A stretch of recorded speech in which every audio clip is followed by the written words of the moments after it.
Good afternoon. I'm Bruce Newman, and along with my wife Susan, our volunteers for the Voice4Israel. I'm happy you could join us today for this very special presentation.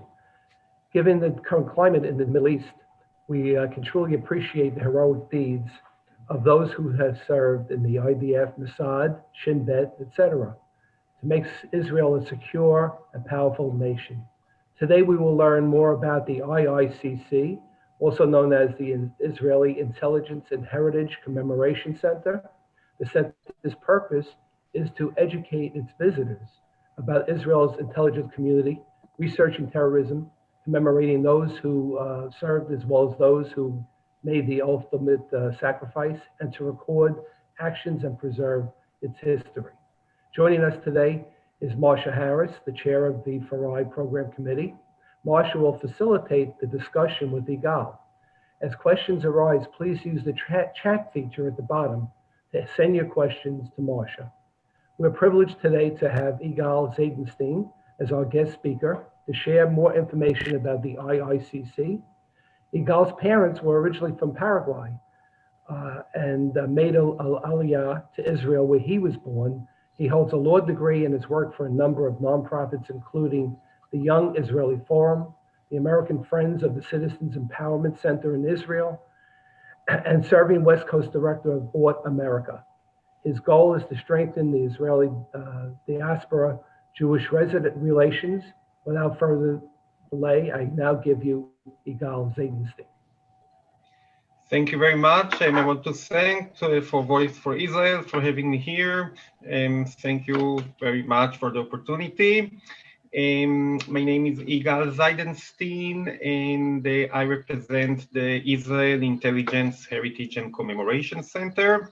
Before we start to talk about the organization, I will tell a little bit about myself and my connection to the organization. So my family, as he mentioned, is originally from Paraguay. And not many people know that Paraguay was very important for the creation of the State of Israel. How? In 1947 was the vote for the creation of the State of Israel at the United Nations, and Paraguay at the beginning didn't want it to vote in favor of Israel because many of Nazis escaped there, Mengele was there. My grandfather at that time was the personal doctor of the president of Paraguay. And one day before the vote at the United Nations, my grandfather received a secret telegram, a secret code from the Jewish agency that said that the patient doesn't react to the penicillin. What was the meaning of the secret code? That Paraguay will not vote in favor of Israel the next day. My grandfather, at midnight, before the vote, went to the president's palace and he told him, if Paraguay will not vote in favor of Israel, I will never treat you and your family again. The president, who appreciated my grandfather, called to the ambassador of Paraguay at the United Nations, and he ordered him to change the vote. Paraguay changed the vote, and they vote yes. And this vote of Paraguay make equal the yes and the no's, and then Israel received more yes, and the rest is history. So for me, this story of my grandfather, this is my legend. Although I'm a lawyer by profession in Israel, but I decided to dedicate myself to strengthening Israel and the diaspora connection. I believe that Israel cannot survive without the diaspora, and the diaspora cannot survive without Israel. As a student of law, I was a founder of an organization called the Young Israeli Forum. That one of the goals of the organization was to connect Israelis and people from around the world. That Moshe from Tel Aviv, Michael from New York, it can be business connection, personal connection, and to learn from each other. And I organize many activities, conferences between Israelis and young professionals from around the world. I represent an organization called the Israel Intelligence Heritage for 3 years. the Israel Intelligence, Heritage and Commemoration Center was established 35 years ago. And one of the goals of the organization is to educate about the heritage, the history of the Mossad, the Shin Bet, and the Israeli intelligence unit of the IDF. So, for example, before the corona, we had our first event, and I brought to Los Angeles a former Mossad agent that helped to bring the Ethiopian Jews from Sudan. If you saw the movie, The Red Sea Diving Resort, so I brought the actual Mossad agent, the woman from the movie, but the real Mossad agent, and it was fascinating, the love and the support that we got, and the Mossad agent for everything, for sacrificing her life for the state of Israel.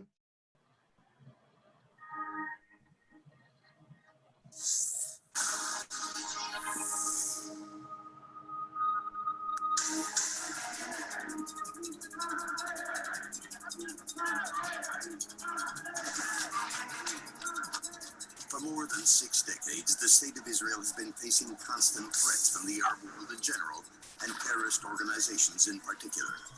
These threats create a complex reality that transforms a normal routine into a daily challenge.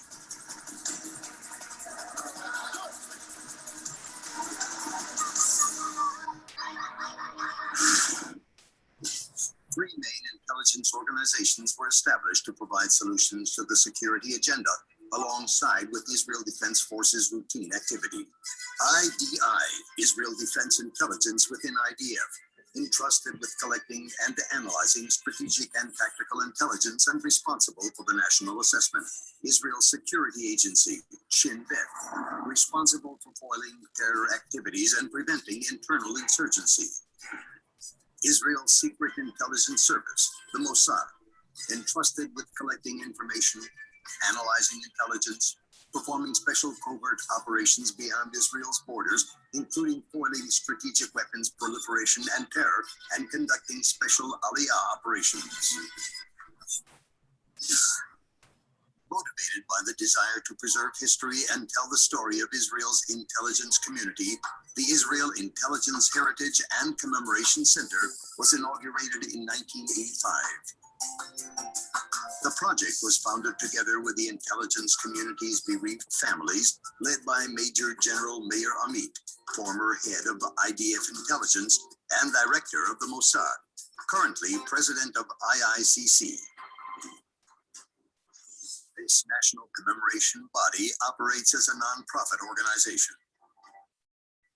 IICC's main goals are to commemorate the fallen members of the Israeli intelligence community, including holding personal memorial ceremonies for the bereaved families and friends.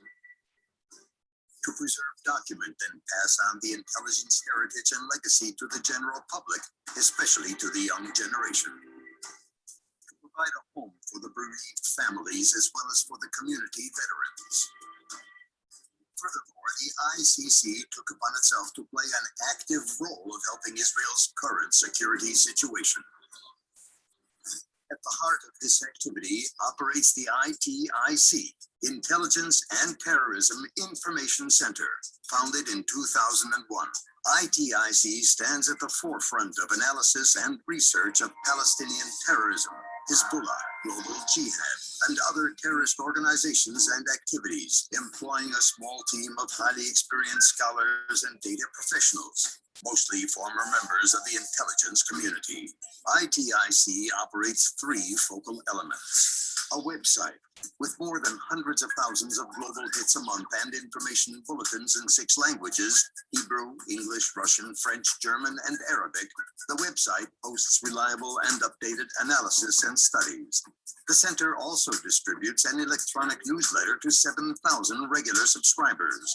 Among the site's subscribers are functionaries within the White House, number 10 Downing Street, the Kremlin, royalties in Saudi Arabia and other Arab countries, the Central Committee of the Chinese Communist Party, and other strategic and decision makers all over the world.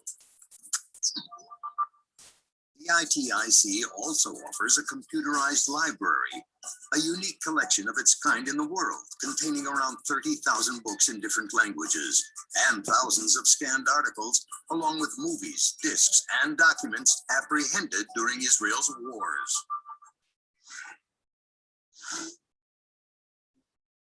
Seized Palestinian items display.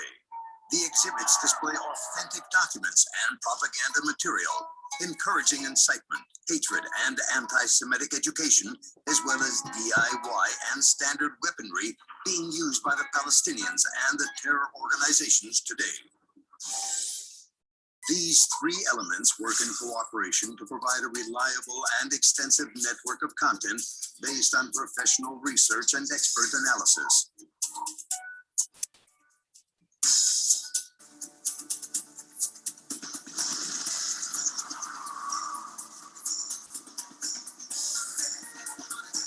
With this spirit, it has become an important supporting link to Israel's Foreign Office and its many embassies around the world.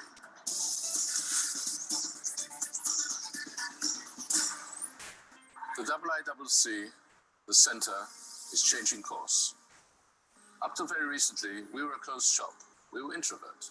We met within ourselves. We enjoyed talking to ourselves, between ourselves. And now we're going public. Why? Because we have a story to tell. We have a heritage, a rich heritage, second to none, unique in the annals of intelligence of the world. And hopefully, if we can get our message out to the world, it'll be a better world, a wiser world, maybe a safer world, certainly a happier world. And we hope that you will help us in this endeavor. You will help us bring our dream come true. IICC staff is working hard to expand services and create more training and display modules.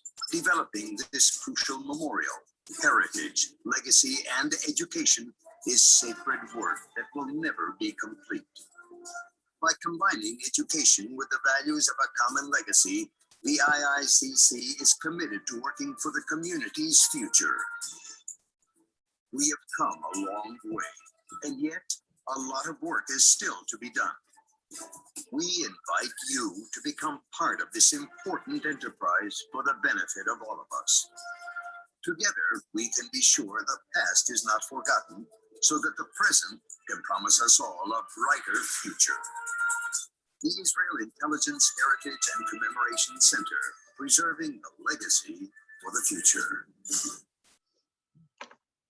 Okay, so as you saw in the video, the organization exists for 35 years with a lot of activities. And now for the first time, we establishing the American Friends Organization. That one of the goals of the organization is to educate also the people in the United States about the heritage, the history of the Mossad. For example, we had the last war a few weeks ago, and Israel was unfortunately criticized about that. But many people forgot that the Israeli intelligence 2-3 years ago, we provided intelligence to all the countries, United States, Europe, about the ISIS, if you remember that it was a big threat at that time.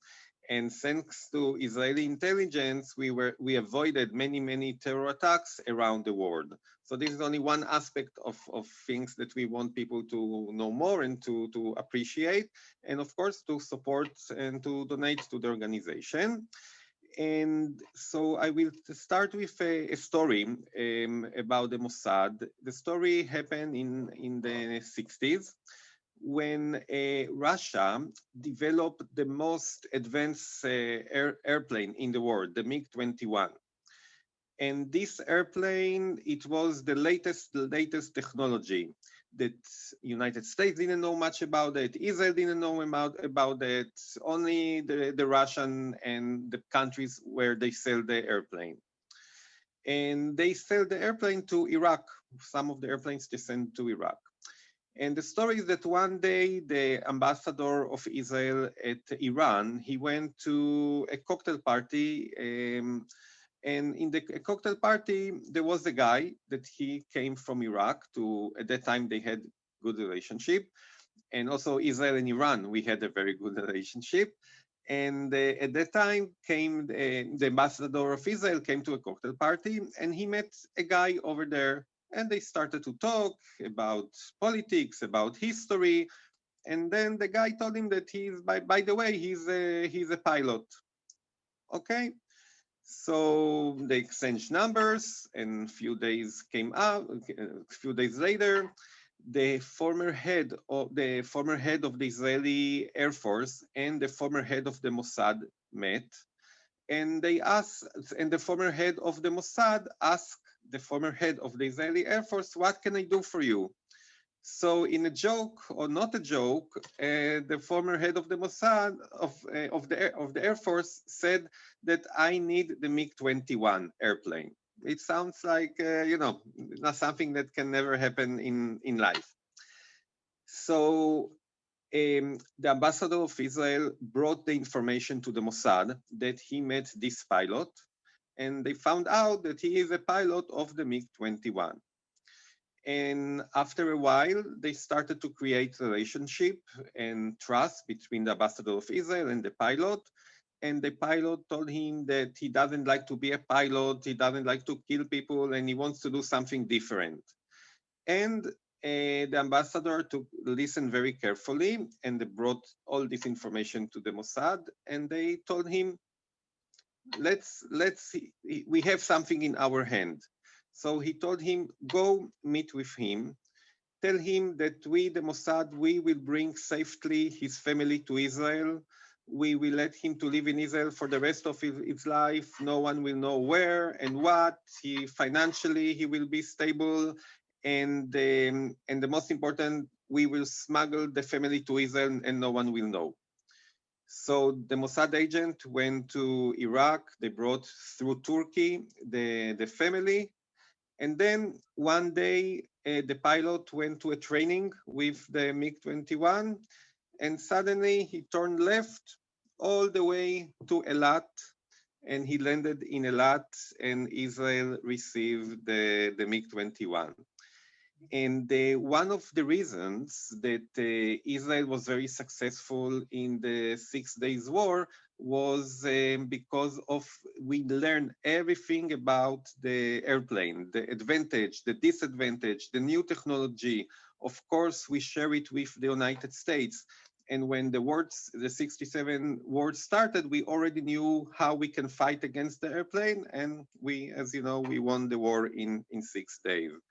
So this is one story among many, many others that we want to share, and we're proud of the Israeli intelligence forces that we have, and we want you also to know more about what we are doing. And everyone have any questions? Igal, you mentioned briefly the Red Sea diving resort. So some of us have seen that movie. I think it was on Netflix. I would invite the audience to watch it if they can. It was a very interesting movie. But could you briefly, for people that are not familiar with that incident, could you briefly discuss it? And if you've seen the movie, could you tell us how accurate you thought it was depicted by Netflix? So it was a very interesting operation. In the 80s, Menachem Begin was the prime minister, and he said that he wants the Ethiopian to come to Israel. This is their house, and he wants them to come to Israel. And Israel didn't have a relationship not with Sudan and not with Ethiopia. So it's like going for an enemy country and bring them by foot or by airplane that no one knows. It's a very, very, very unbelievable operation. So the way that they do that, so the Mossad bought an old hotel in Sudan on the Red Sea, and he make it as a diving resort, as an hotel to teach people how to scuba dive and also to stay there for the weekend. And because Sudan, it's in the border of Ethiopia, So there were some Mossad agents in Ethiopia that they walk for like 150 miles from Ethiopia to Sudan with children, with families, with in the desert. Like, you know, it was very difficult journey, and they brought them to the hotel. Now, and the hotel was managed by Mossad agents, like, and everyone thought that it was a regular hotel. But for example, the Mossad agent that I brought to LA, the woman in the movie, so she was originally from Germany. Her family from Germany. She came to Israel when she was 5 years old, and she spoke fluent German, blue eyes, blonde, and she also was a scuba diving instructor. So the guy who recruited her to the operation, he was a Mossad agent, and he's the one who saw all the things that she's perfect for this position, and she was the manager of the hotel. And for example, they took an instructor to teach people how to scuba dive. So there was a very interesting story that she told, that usually when people going to scuba dive and under the water, they asking everyone if everything is okay. This is like the sign, if everything is okay. Only in the Israeli Navy, they ask everyone if everything is okay, like this. And there was one guy that after they came to the hotel, he asked the instructor, tell me, why did you ask us like this if we are okay? It's only the Israeli army who use this sign. Are you from the Israeli army? So we make sure that this guy will not stay at the hotel much more, but it shows you how details to be a Mossad agent, small details. Sometimes in Arabic, you have different words to the same, different ways to say a word, because Arabic, in Syria, you speak different language. In Egypt, in Palestinian, you speak different language, Arabic. So sometimes one word can say that you are not from this area. So then the Mossad agent brought to the Ethiopians from Ethiopia to the hotel. And because the hotel was on the Red Sea, the Israeli Navy came all the way from Eilat, like it's hundreds of miles from Eilat to the hotel, pick up the Ethiopians and brought them safely to Israel. And we brought around 7,000 Jews from Ethiopia in this way. So these two stories show you from that everything is possible. Like, you need to make the wish and to work toward that and to make it happen. And again, those are only two examples of many stories that that we have, and I'm very proud to be around these people and to represent this organization. Now, you were in the intelligence yourself, is that correct? Yes. I served for 3 years. I studied Arabic, and after 3 years, I went to learn my law degree. So is there anything you can share with us from your personal experience in intelligence? It's very interesting. It's a very interesting. I can give you an example, and it's like we in our center we have exhibition, and in one exhibition we show when before the war in '73 we have the recording of the king of Jordan and the president of Egypt talking to start the war. So we have all these recordings. So sometimes it's amazing to the level of people that we can listen to them. So this is something, it's well known and everyone can Google and find it. So it's nothing secretive, but it's amazing the level of people that Israel have the ability to listen and to hear. Okay. The center is in Jerusalem, is that correct? The center is in Herzliya. It's north 15 minutes from Tel Aviv. I invite everyone who want to go and visit us. They will send you my contact information and we'll be more than happy to arrange you a visit. It's a very interesting day, and that you will, a typical tour in our center, it's that we have all the names of the people who served in the Israeli intelligence community and passed away. And we have on the wall the names. Some of the names we have only the initial because we cannot say who they are. And we tell the stories of some of the people who participated in the operation and how they were killed. And then we have a multimedia about what is intelligence experience. Like intelligence, you have signal intelligence, like internet, like radio, and you have human intelligence, like spies. So we tell about all of these things, what is the difference, and then we have someone who tell a story about one of the operation that he participated, or we bring expert about the Middle East that give an update and briefing about the situation right now in the Middle East. Igal, it's Mike. I have a question. One of the things you talked about is taking care of the families of people who have served.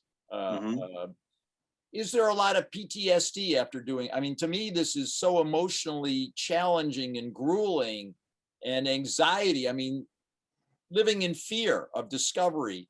There must, I mean, can you talk a little bit about PTSD and what it's like for some of the ex-agents? So I think that the character of the agent, it's unbelievable. Like, they are very, very special people, very unique. I think they choose them because they very, I give you an example. It's not in a way connected. It's a true story. Like, when I brought the Mossad agent to LA, me and my boss from Israel, we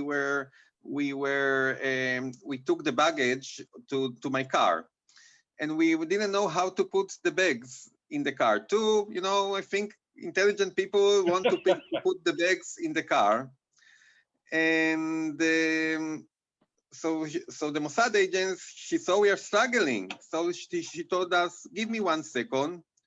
In 1 minute, you saw the bags was one under the other, like soldier, like the most organized thing I ever saw in 1 minute.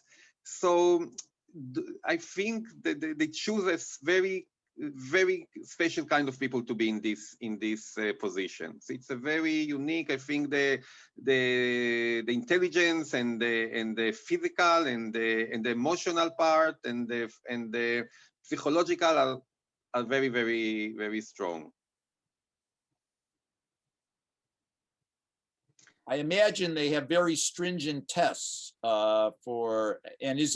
do a lot of people want to apply? I mean, is it very difficult to get to be an agent?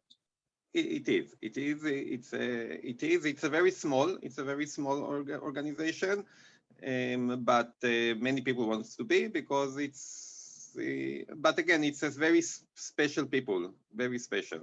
And do you do they recruit non-Israelis, like natives?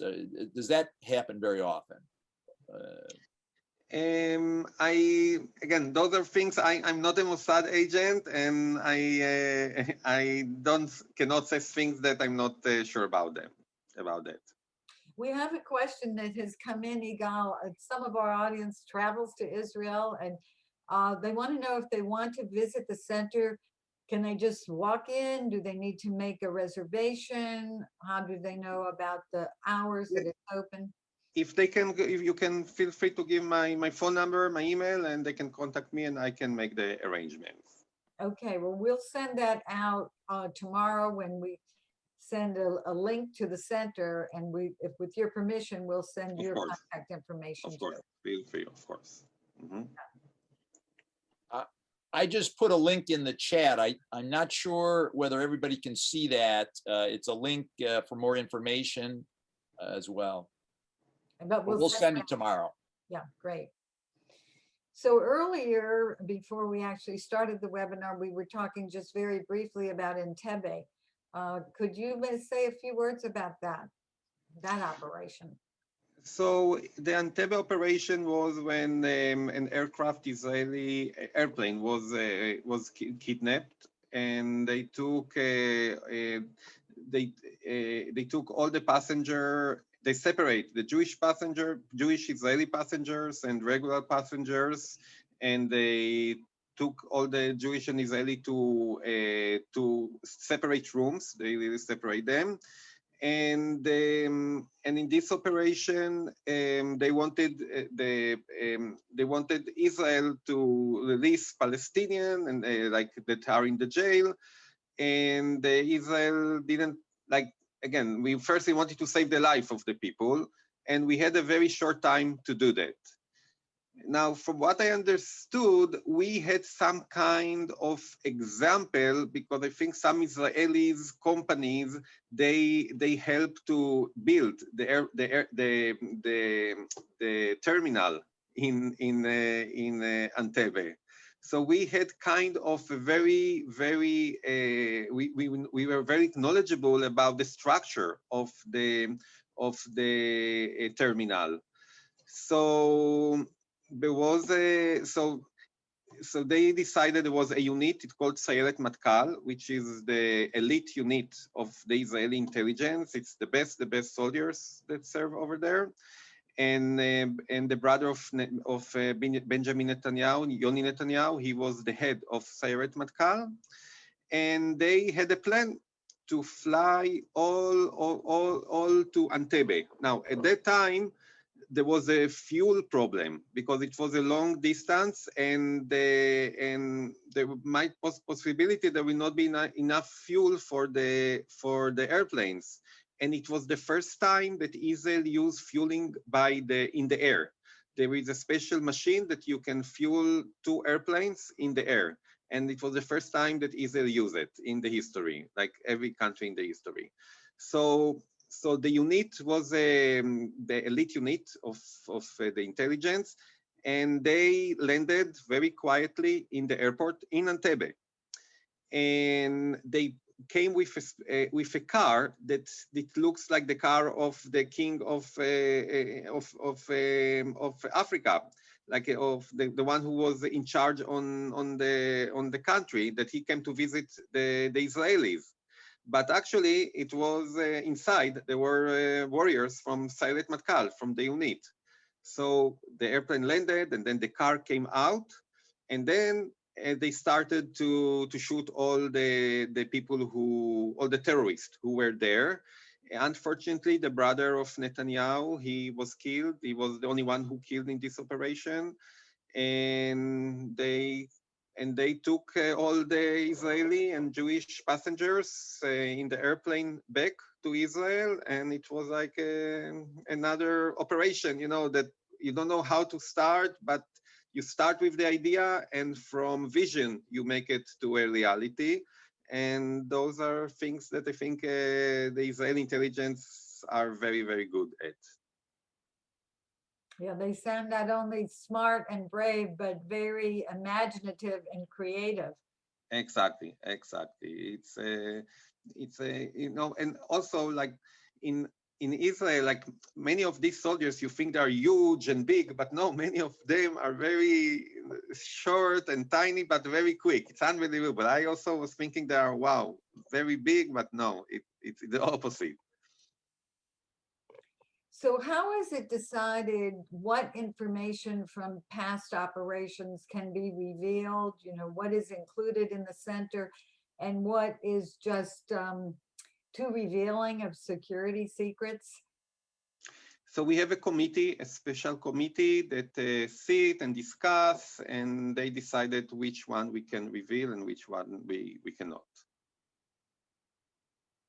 Yeah, very interesting.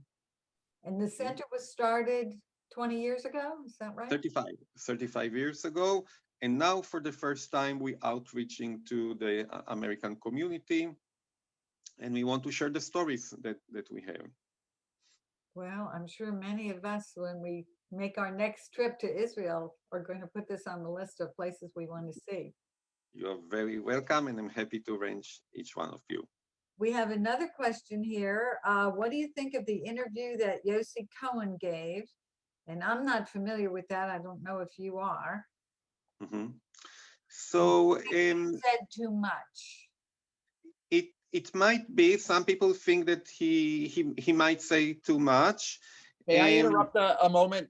Just for some of the audience who may not know, he just stepped down as the head of the Mossad and gave an interview on TV in Israel, which, well, you can tell us what he said in that interview. So basically, he said some things from the intelligence about the Iranian archive that the Mossad, with his guidance, were able to bring. So he gives some more information about that. And in one way, some people think it was too much. Some people think he was the head and he can say that. And also he's planning, it seems, that he might want to run for political position. So, you know, so as long as he can use this, I think he will try to do what he can do. But again, I think he was one of the brightest Mossad directors. You know, also according to foreign resources, a few months ago, we killed the main researcher in Iran, the one who he's the number one that have all the knowledge about the Iranian nuclear weapon. According to foreign resource, he was killed. And this is, again, I'm telling you from information that everyone can see. The operation was that that Israel knew all his schedule, and one day, one Friday, they knew that he's going to his home in out of Tehran, and they knew that he liked to drive by himself the car. So while he was driving, there was something in the middle of the street that it would look like a car, like a neglected car, but this car, inside this car was a machine gun. And according, again, it's from what I read from the Israeli news, according to that, inside the car, there was a machine gun that was controlled from Israel, and they use a face that can recognize face recognition. And from Israel, they push the button and they specifically point to the researcher from Iran. And the most amazing that his wife was sitting near to him. They were driving together, nothing happened to her. So think how it's the creativity, and no one was caught because it was only the car who was there. So and again, it shows how much Israel it's also very careful about what we are doing. You know, only we don't want to injure any innocent people, just people that they want to harm us. So we use what we need to use. Amazing. I want to ask a question about the portrayals in movies and TV. You know, there was the movie Munich, there was, of course, Entebbe, and most recently Fauda and Tehran, and their spy books that one can read. Are there any that you believe get closest to the way it really is? Again, I'm not part of the actual Mossad, but from what I know, like it's like I think Munich, it's depend of how you see also about your political view. Like Munich, for example, I think show one aspect of Munich. You know that some people agree, some people disagree. But the operation was based on the decision of Golda Meir, that she said that everyone who was involved with killing innocent Jews in the Olympic, he doesn't deserve to be. So it's not that they decided one day to go and to do it. It's based on, you know, and the experience that the Jewish people we experienced during our history. So about the Red Sea diving resort, there was a part of the airplane, but it wasn't. It was only by the ship that they came to pick up the Ethiopians through the Red Sea. This was the actual thing. And I think even the reality is even more interesting than the movie sometimes. It's even more exciting and things that we don't know that more than the movies. I have a question for you, Igal. Given the drone technology that's now taking place, is this a concern? And what, if you know of what the Israel is doing to make sure that this drone technology is not going to impact them in a negative way? Can you rephrase, please, your question? They're using the drones to, maybe attack Israel, or I know that they took out some, they had some that flew over into Israel.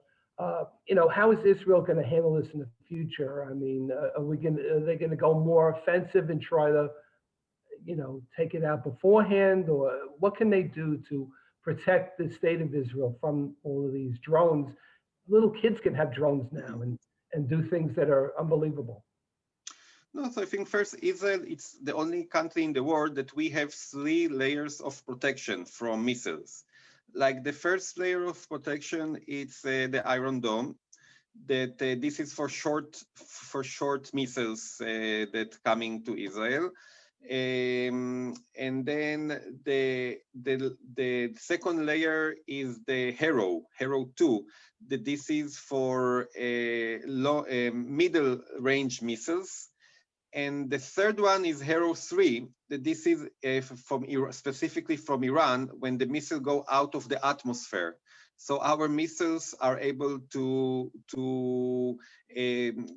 take the missile that's coming to Israel out of the atmosphere, especially if it's a nuclear weapon, so we can take it out and nothing can happen. So Israel, if our enemy create technology, so we try to create the technology better than that. And this is exactly what we are doing with all our defense forces that we have.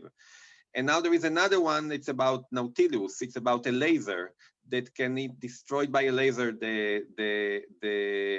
bombs that coming to Israel. So we, our enemies became more technological, but we trying to advance and to be even more than that. And meanwhile, it's, without the Iron Dome, I don't know, we were in a very different situation. Igal, I think most people are somewhat familiar with Mossad, but could you explain what is the difference between the Mossad and Shin Bet, and if there are other intelligence agencies that maybe we haven't heard of?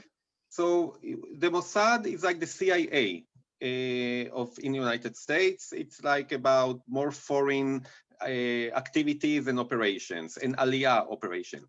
Not many people know that when the Mossad was established, it's called a Mossad L'Aliyah Bet. That the main mission of the Mossad was to bring immigrants to Israel. This is how it started. It wasn't started as a spy body, like a spy institute. So the Shin Bet, it's like the FBI. It's more about internal things that going in Israel, and also about Gaza and Judea and Samaria, and like preventing to have terror attacks inside Israel. And I give you an example. Like 2-3 years ago, there was almost every day there was someone who, like a terrorist, who woke up in the morning and said, I want to kill someone, and they were killing by knife or by cars. And this kind of things, it's almost impossible to prevent because it's in the mind of someone. But the Shabak, the Shin Bet, they found by social media and by the internet, they developed an algorithm that can suspect some people who might have this possibility to do that. And before they were going to sleep, there were some people coming to their home and speaking to them. So again, it's unbelievable, the ability to do that. And now we see less and less of these cases, and a lot of this about that. Also during the Corona, the Shin Bet, they use the phones of people to know if they were close to people with corona. And in this way, they will be able to prevent people to get infected, because if someone was close to someone, they got a text, he was near to this person on this date and this time, he has corona, you need to be now in quarantine for 2 weeks, you know, and they use this technology also in the war against the corona.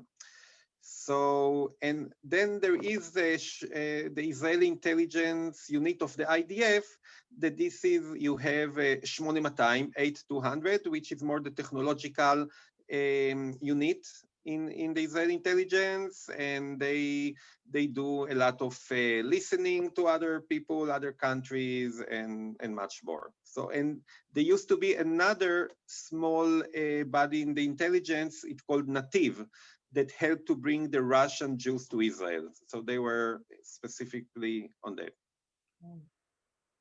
Well, this has been fascinating. I think our hour is just about up, but you have been a wonderful spokesperson for IICC. You yourself have been in intelligence, and you provided us with some really interesting examples. And I hope we'll all get to visit the center someday, and I hope we'll all support it too. And thank you so much. And thank you very much, and for your organization, for everything you're doing for Israel. And if everyone have a questions, you can feel free to call me, to email me. Will be here for you. Great, we'll send the information out. Thank you, everyone. Thank you. Watch for our next coming programs.